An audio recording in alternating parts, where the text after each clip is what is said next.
The black woman positioned the mining foreman's legs over her shoulders as the towering cowboy sheriff watched from the crowd. "Deeper.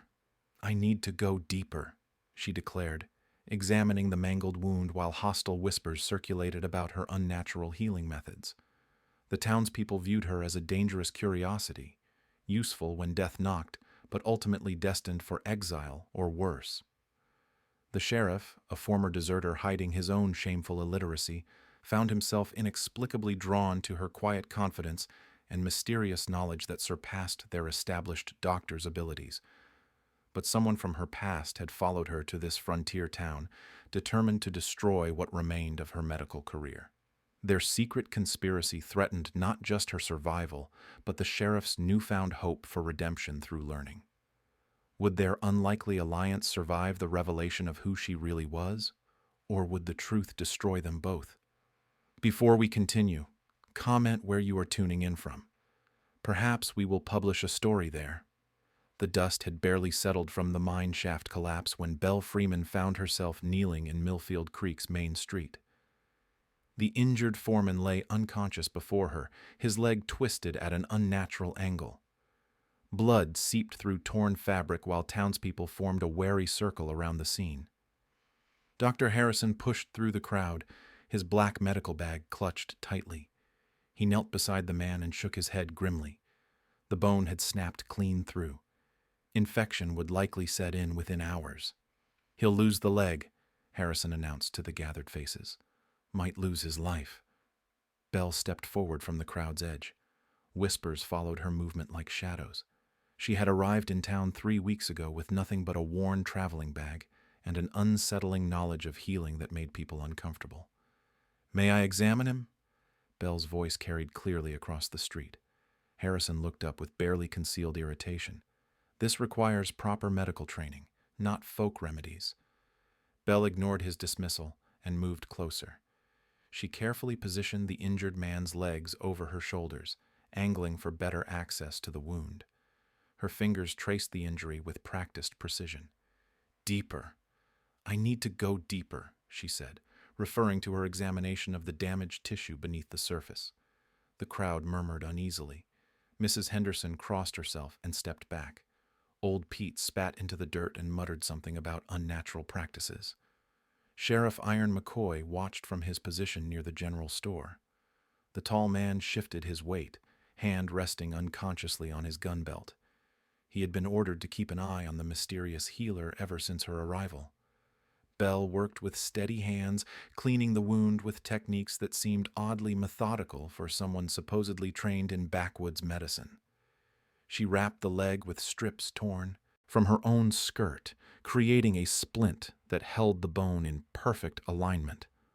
The foreman's breathing steadied. His color improved within minutes. Harrison stood abruptly, brushing dust from his knees. "Primitive superstition," he declared loud enough for everyone to hear. "The man needs proper surgical attention." But the crowd had seen the improvement with their own eyes. The foreman who had been dying was now breathing normally. His leg sat straight instead of twisted. Belle rose without acknowledging Harrison's comment. She gathered her makeshift supplies and walked toward the edge of town where she had built a small cabin. The whispers followed her like hungry wolves. Iron found himself walking in the same direction. Something about the woman's confident movements troubled him. Folk healers didn't work with such precision. They relied on herbs and prayer, not surgical technique. Over the following days, word spread about Belle's success. The foreman not only kept his leg but walked again within 2 weeks. People began arriving at her cabin with various ailments. A child with a fever that broke overnight. An old man with an infected wound that healed cleanly. A pregnant woman whose difficult labor ended safely. Dr. Harrison's complaints grew louder with each success. He attended town council meetings and spoke of unregulated medical practice.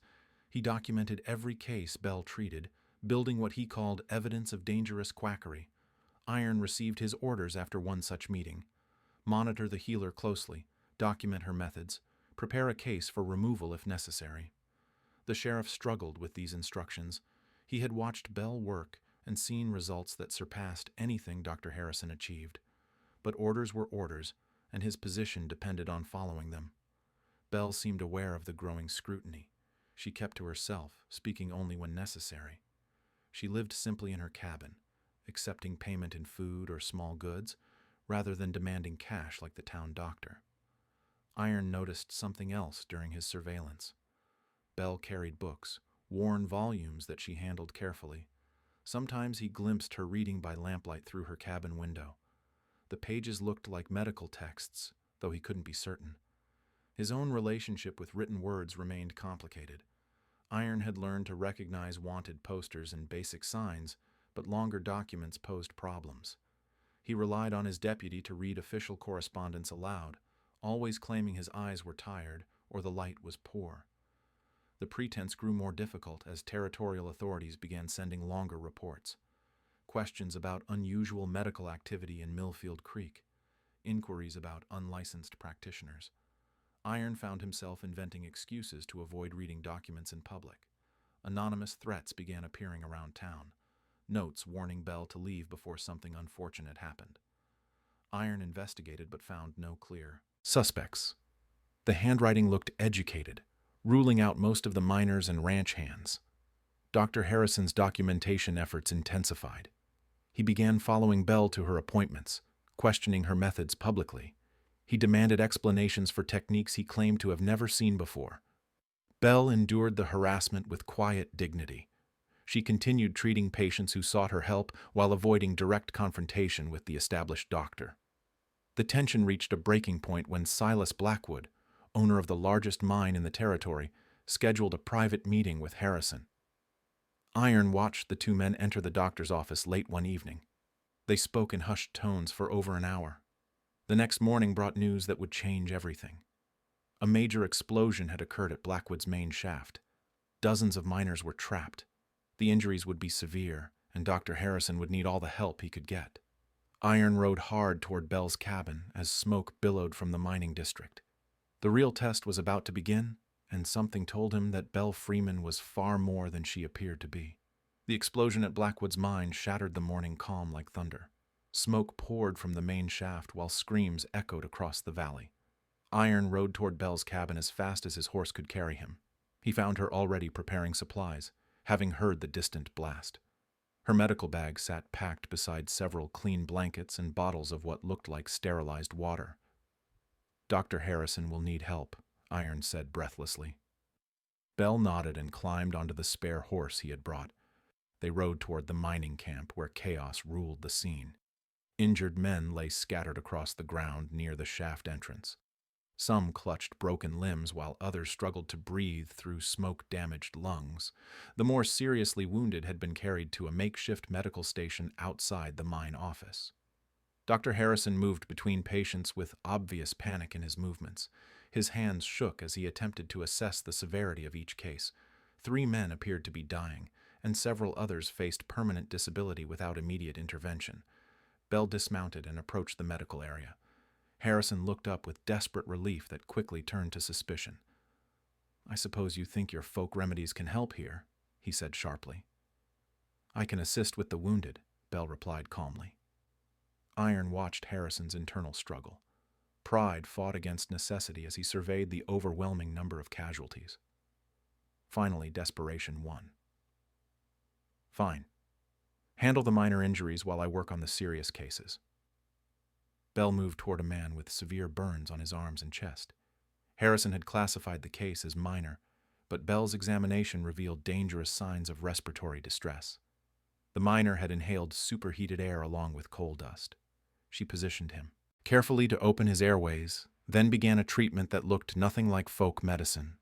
Her movements were precise and methodical, following what appeared to be established medical protocols. The burned miner's breathing improved within minutes. His color changed from gray to pink as oxygen reached his blood more efficiently. Iron moved closer to observe.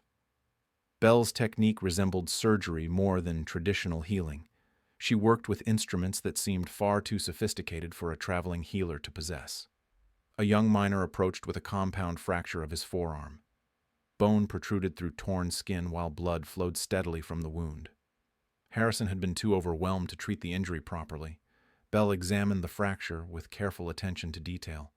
She positioned the man's arm to reduce pressure on the break, then began cleaning the wound with solutions that smelled like hospital disinfectant. "Where did you learn to do that?" Iron asked quietly. Belle continued working without looking up. "I studied under learned men in the East." Her answer seemed deliberately vague, but her actions spoke clearly. This was not folk knowledge passed down through generations. This was formal medical training applied with expert skill.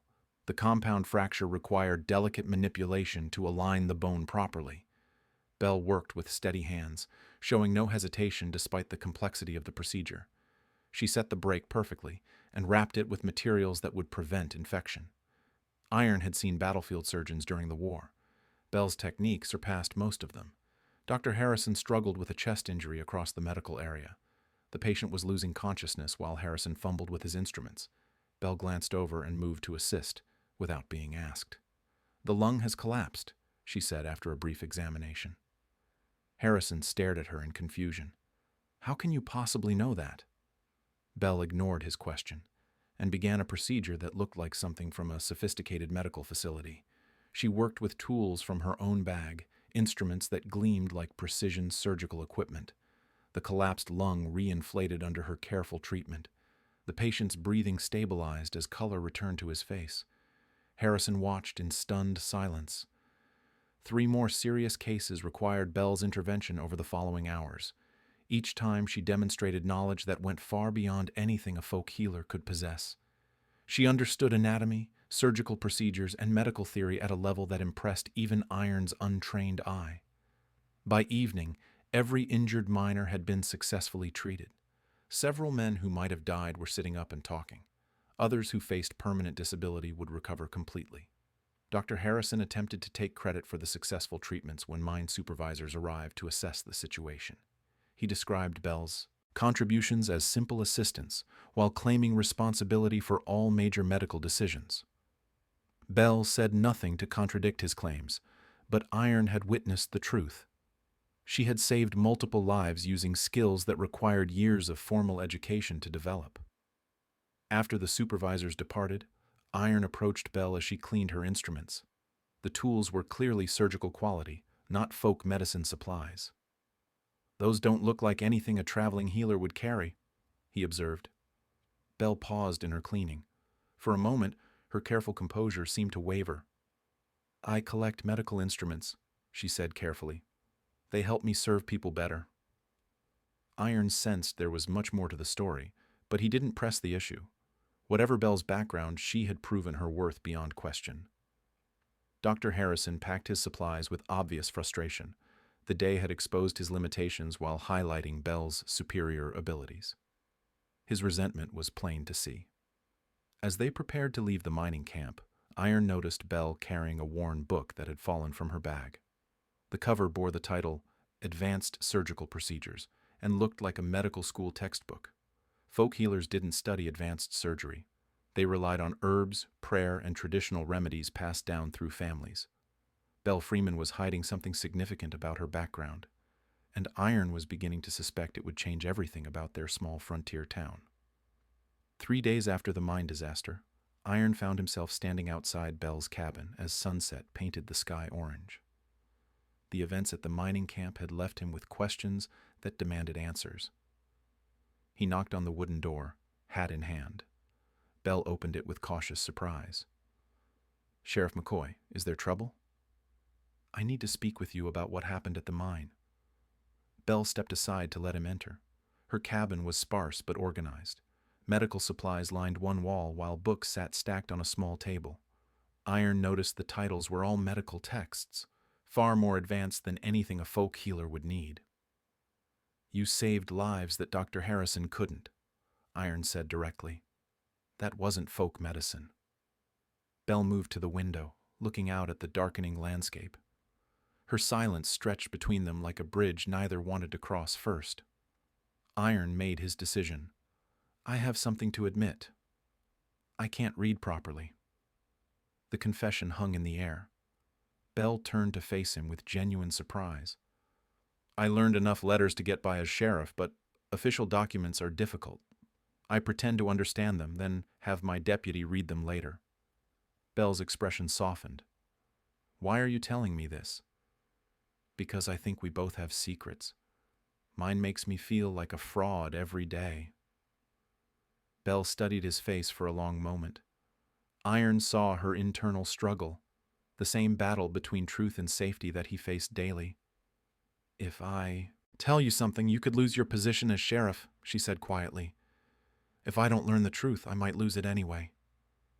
Belle walked to her bookshelf and pulled out a worn leather portfolio. She opened it carefully and removed a document with official seals. Iron couldn't read the full text, but he recognized the formal layout of certificates and diplomas. This looked important. My name is Dr. Isabel Freeman, Belle said, her voice steady but quiet. I graduated from Philadelphia Medical College 3 years ago. Iron stared at the document, then at Belle. The implications hit him like a physical blow. You're a real doctor. I practiced in Philadelphia for 6 months before they discovered my background. A medical degree doesn't protect someone like me from the realities of society. Belle sat down heavily, as if the weight of her secret had been holding her upright through sheer force. I came west, hoping frontier towns might be more accepting of skill over prejudice. But no mining camp or cattle town will hire a doctor who looks like me, regardless of qualifications. Iron processed this information slowly. So you pretend to be a folk healer.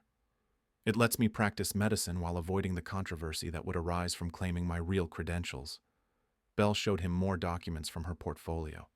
Detailed case studies, surgical notes, letters of recommendation from professors. The evidence was overwhelming.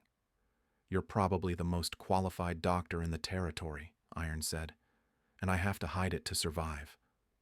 The parallel to his own situation struck Iron forcefully, both of them diminishing themselves to fit into roles society would accept.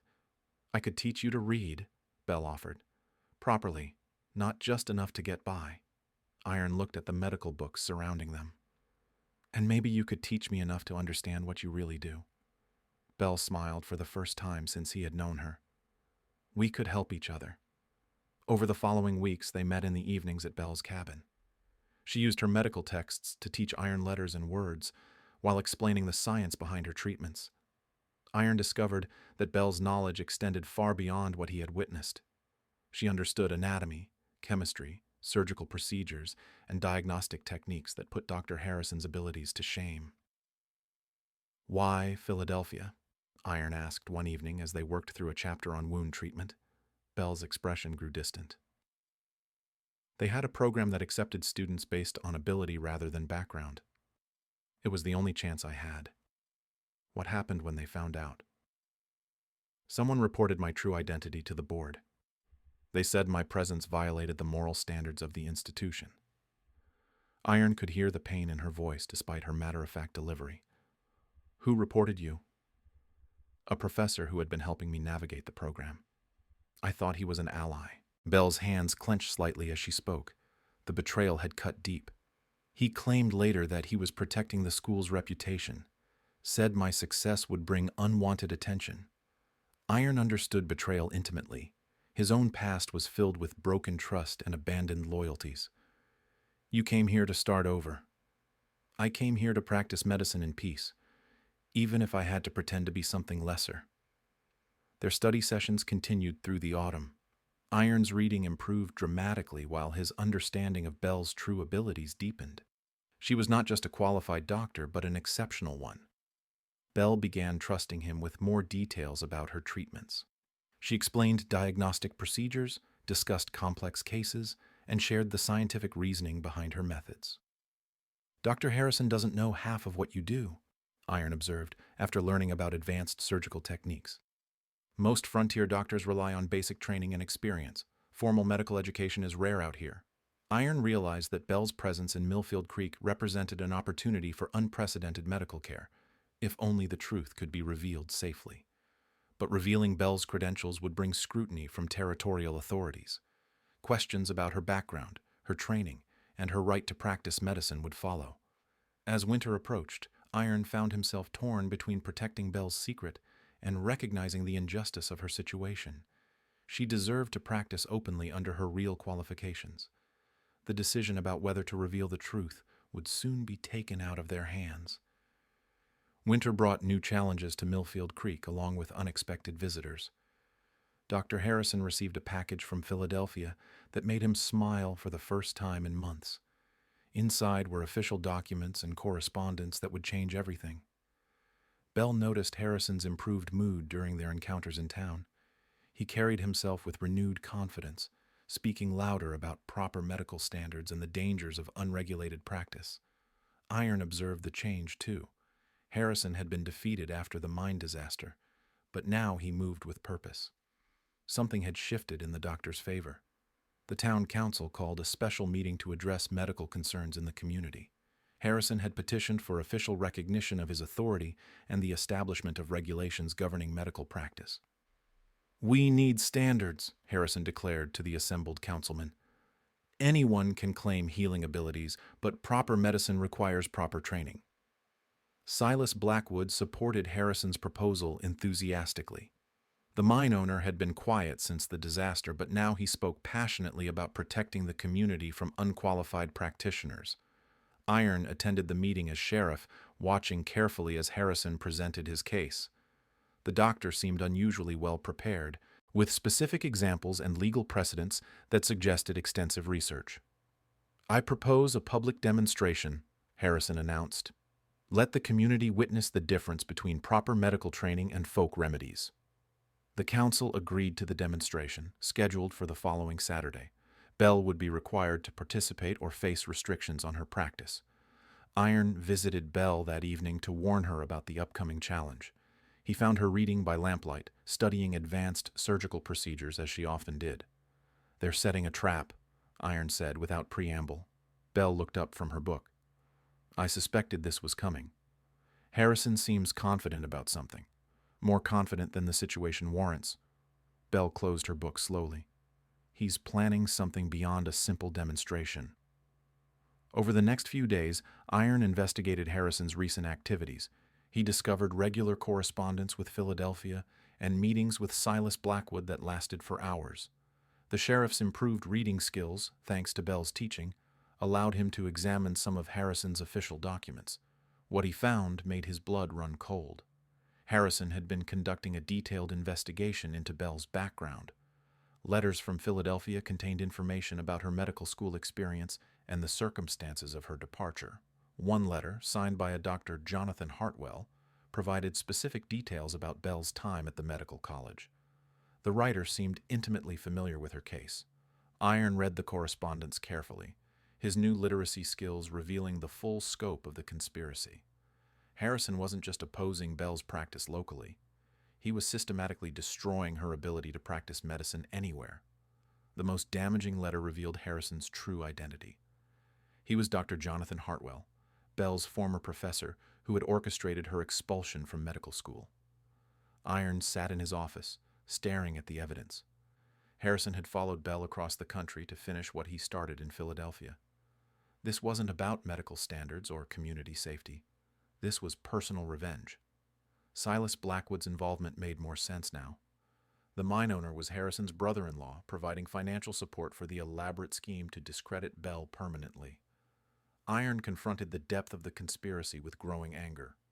Two men had dedicated significant resources to destroying one woman's medical career simply because her success threatened their worldview. The public demonstration was scheduled for Saturday morning in the town square. Harrison had arranged for territorial medical authorities to attend as witnesses to Bell's supposed incompetence. Bell prepared for the challenge with calm determination. She gathered her instruments and medical supplies, knowing that her performance would determine her future in Millfield Creek. "They want you to fail publicly," Iron warned her. "I know, but I won't give them that satisfaction." Saturday arrived with clear skies and a gathering crowd. Harrison had set up an elaborate medical station with official equipment and territorial observers. Bell's setup looked modest by comparison. The demonstration began with Harrison treating a patient with a dislocated shoulder. His technique was competent but basic, following standard procedures without innovation or particular skill. Bell approached her patient, a miner with a complex hand injury that had been bothering him for weeks. Multiple fingers showed signs of poorly healed fractures and restricted movement. She examined the hand with careful attention to detail, explaining her observations to the watching crowd. Her diagnostic process was thorough and systematic, revealing damage that previous treatments had missed. Bell began working on the injured hand with precision that impressed even the territorial observers. She corrected old fractures, restored proper joint alignment, and improved circulation to damaged tissues. The crowd watched in fascination as Bell's patient regained full use of his hand for the first time in months. Her technique surpassed anything Harrison had demonstrated. Harrison's frustration became visible as Bell continued her work. This wasn't going according to his plan.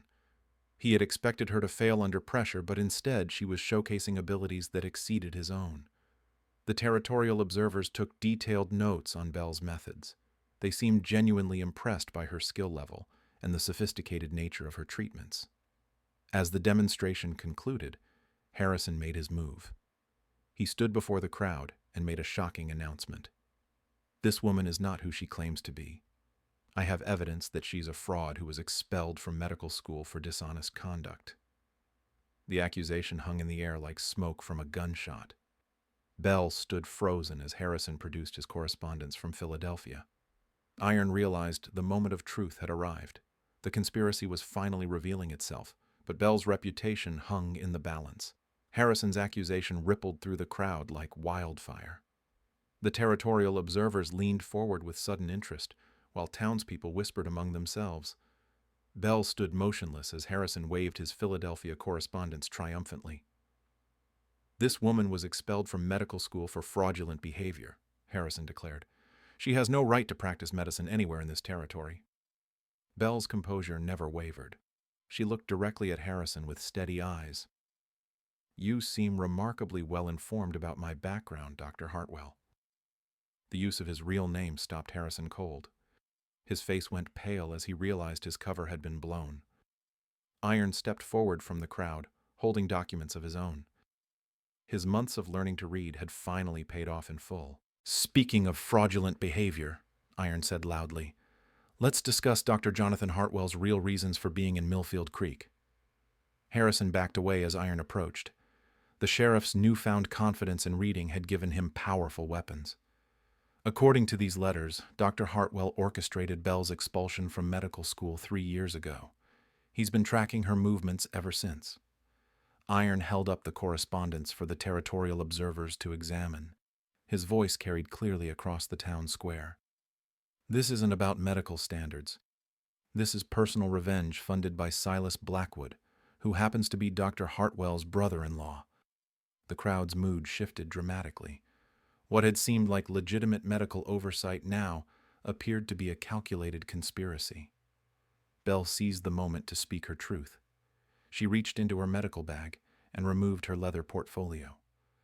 "My name is Dr. Isabel Freeman. I graduated from Philadelphia Medical College with highest honors." She presented her diploma and medical license to the territorial observers. The documents were genuine and properly certified. "I was expelled not for academic failure or medical incompetence, but because someone reported my background to the school board."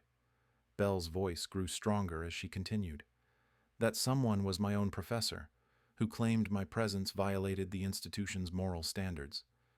The territorial observers examined Bell's credentials carefully. Her qualifications were impeccable, far exceeding what most frontier doctors possessed. Mrs. Henderson stepped forward from the crowd. "Dr. Freeman saved my husband's life when he had that fever." Dr. Harrison said, "There was nothing to be done." More voices joined hers. The miner whose hand Bell had just treated flexed his fingers with obvious amazement. Others spoke of successful treatments that surpassed anything Harrison had achieved. Iron presented additional evidence of the conspiracy: letters detailing plans to discredit Bell, financial records showing Blackwood's support, and correspondence revealing Harrison's true identity. "Dr. Hartwell has been living under false pretenses while accusing others of fraud," Iron announced. Harrison's defense crumbled under the weight of evidence. He had expected to destroy Bell's reputation, but instead had exposed his own deception. Silas Blackwood emerged from the crowd with obvious anger. "This is ridiculous speculation. Dr. Harrison has served our community faithfully." "Your brother-in-law has served his own interests," Iron replied, at the expense of someone far more qualified.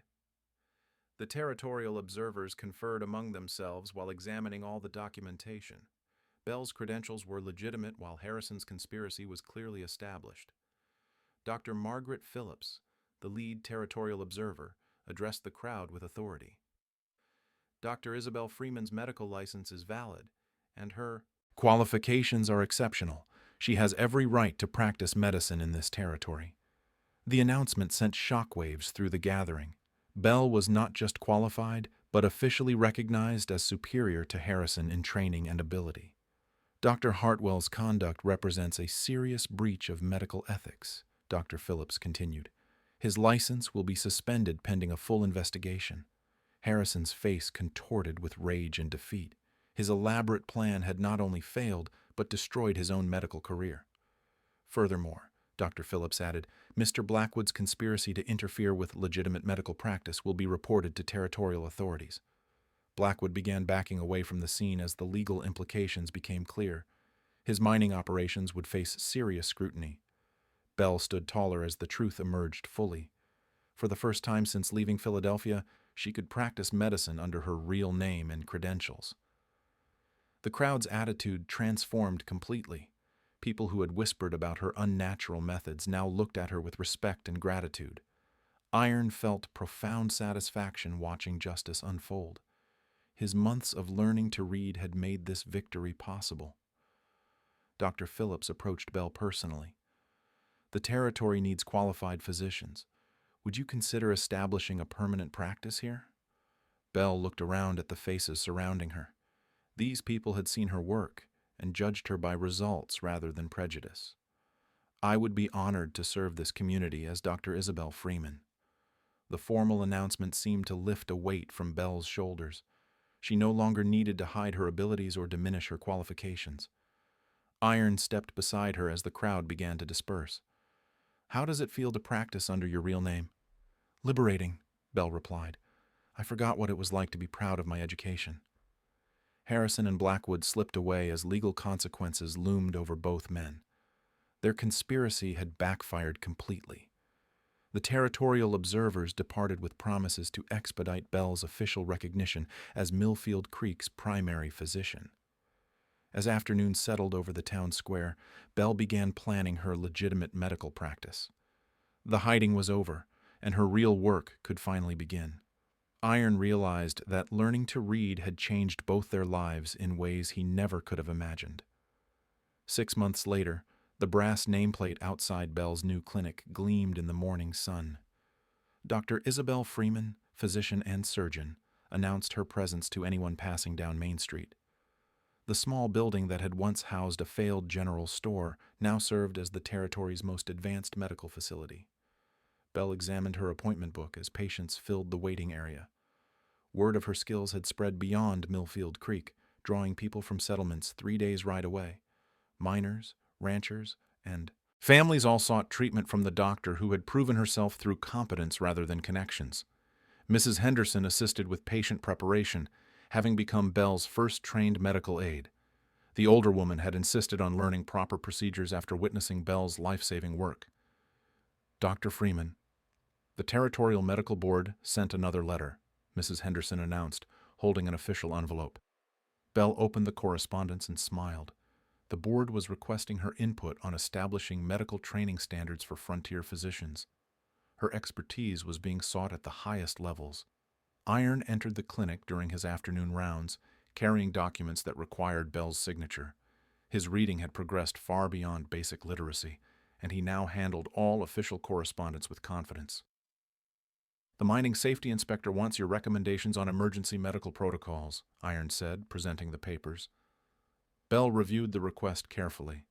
Her experience during the mine disaster had established her as an authority on industrial injury treatment. Mining companies throughout the territory now consulted her expertise. I'll prepare a comprehensive response, Bell replied. Proper emergency procedures could prevent many of the injuries we see. Iron nodded approvingly. Their partnership had evolved into something neither had expected when they first met.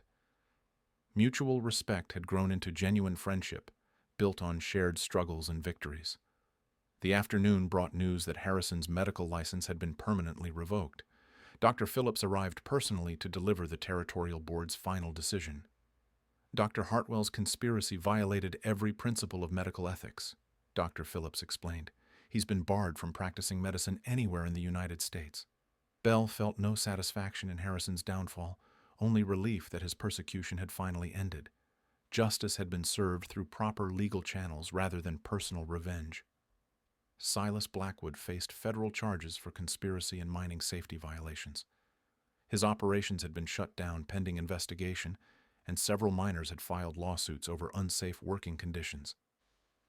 The territorial governor wants to meet with you next month, Dr. Phillips continued. He's considering legislation to establish medical training programs in frontier communities. Bell realized her influence extended far beyond treating individual patients. Her success was opening doors for improved medical care throughout the territory. Evening brought Bell's favorite part of each day. She conducted literacy classes in the clinic's waiting area, teaching reading and basic medical knowledge to anyone interested in learning. Iron assisted with the classes, having become an accomplished reader himself. His transformation from illiterate sheriff to educated lawman inspired others to pursue their own. Education. Knowledge changes everything, Iron often told new students. It gives you power over your own life.